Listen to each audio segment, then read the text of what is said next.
So it's been a little while now since Dustin Poirier lost his last fight against Islam Makhachev for the title. And the main question I still have, and I feel like a lot of you guys still have, who is he going to fight next? Now, we saw this tweet on July 16th saying that his next opponent will come from this list of fighters. We can go through and eliminate some of these guys real quick. Nate Diaz, I don't think they're going to have, the UFC is going to have Dustin Poirier versus Nate Diaz. I feel like that's kind of out of the question right now. McGregor, I don't think McGregor's coming back anytime soon. Volkanovski, we can save on to that one for later. Justin Gaethje, another one that could be a potential fight. Max Holloway, I don't really see it working out as well, obviously, with Max having this fight coming up soon. I don't think he's going to wait for Max Holloway, depending on what happens with Holloway. If Holloway wins the belt, also, there's a lot of different factors there. I don't think it's going to be Max Holloway. Charles, an interesting one. I don't think we're going to get that just because I think Charles is probably going to be in a number one contender fight or a title eliminator coming up soon anyway. I would expect Charles to have a higher level fight than Poirier right now. Colby Covington, another interesting one. Now, if we look at these rankings right now, Dustin Poirier is number 4.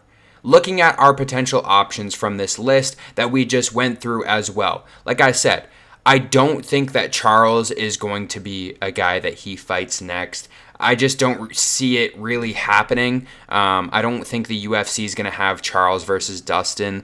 Obviously, we're going to be getting Arman versus Islam next, potentially, as long as there's no title eliminator or interim belt, whatever happens, like the video that I put out yesterday about this. But I think that one's kind of out of the question. But the main one that intrigues me the most, that I feel like makes the most sense right now, is against Alexander Volkanovski. Yes, Volkanovski would be going up in a weight class here, but as we know, he went up against Islam in 2 fights, and the first one very close. Some may say that he won that fight, so I don't think there's very much of an issue there. And both of these guys, I mean, what's left for both of these guys? I don't know what's going to happen with Volk next. I mean, if he wins this fight, does he go out there and would a fight against Dustin Poirier get him the next title shot if he moves up in a weight class? Would that get him the next featherweight championship fight?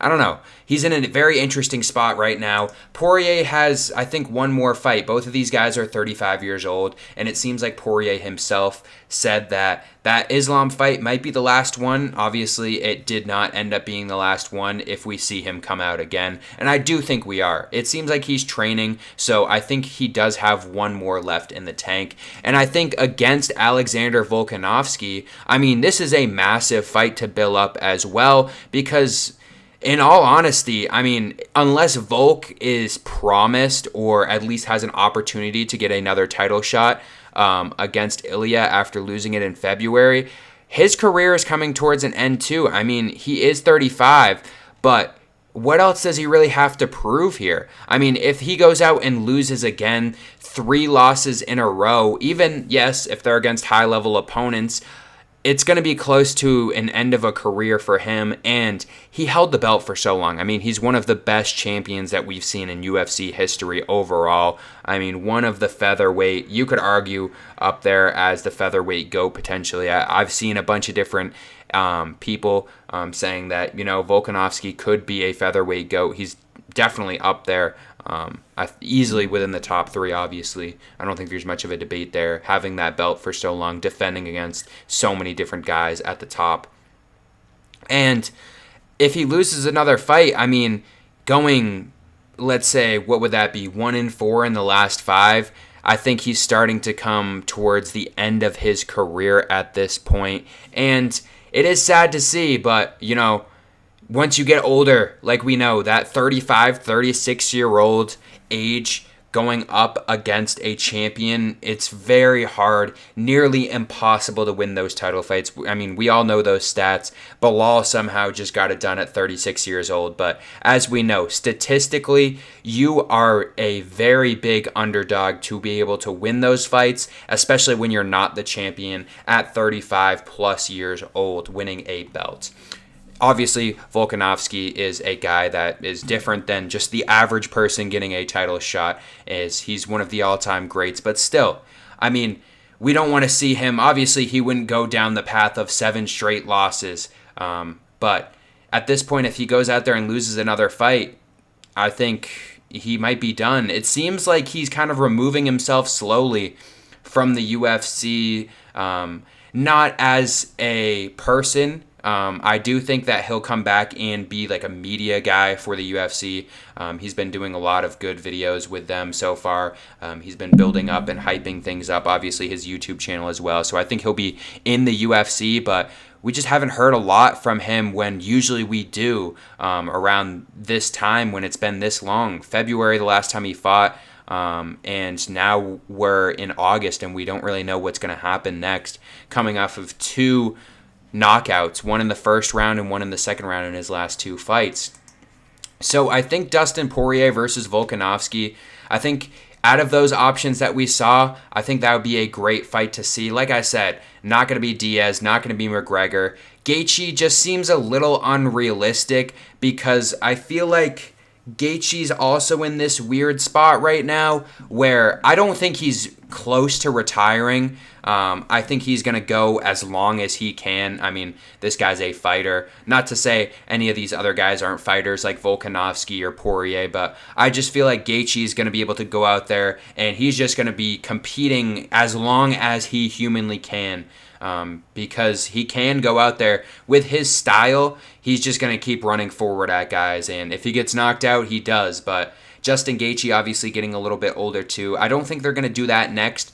One wild card that I do want to throw in, though, is a guy who he did beat a while ago in Dan Hooker, June 2020.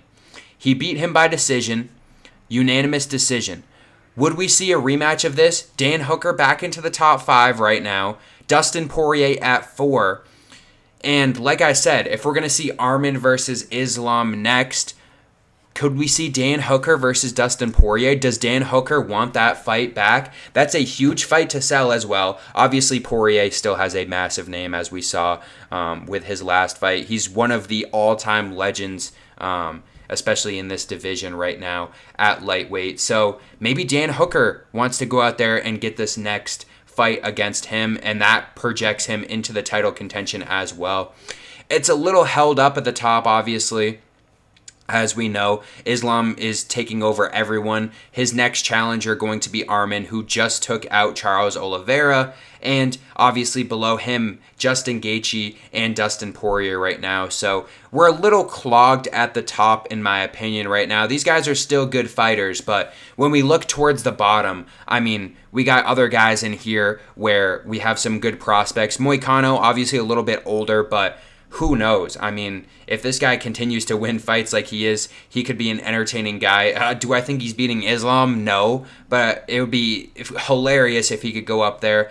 Benoit Saint Denis I feel like it is not made apparent enough how good this guy is. Yes, he went against Poirier and got knocked out. You can say whatever you want about the staph infection, but I do think it slowed him down at the end of the day. And I know we're tired of hearing all this staph infection stuff and how kind of people are using it as an excuse now. It seems like it comes up almost once every pay-per-view that someone had staph and that's why they lost. But BSD is still a fantastic prospect in this division. I mean, who knows? We may be seeing a Paddy Pimblett title run coming soon. There's a lot of great prospects too, especially not ranked here in the lightweight division. So it is a little clogged up at the top. We might see Dan Hooker go out there and maybe try to get another title shot soon as well. If Islam beats Arman, I think we could, who knows? We may see the Dan Hooker if he goes up against one of these guys from 2, 3, or 4 here to get a title shot.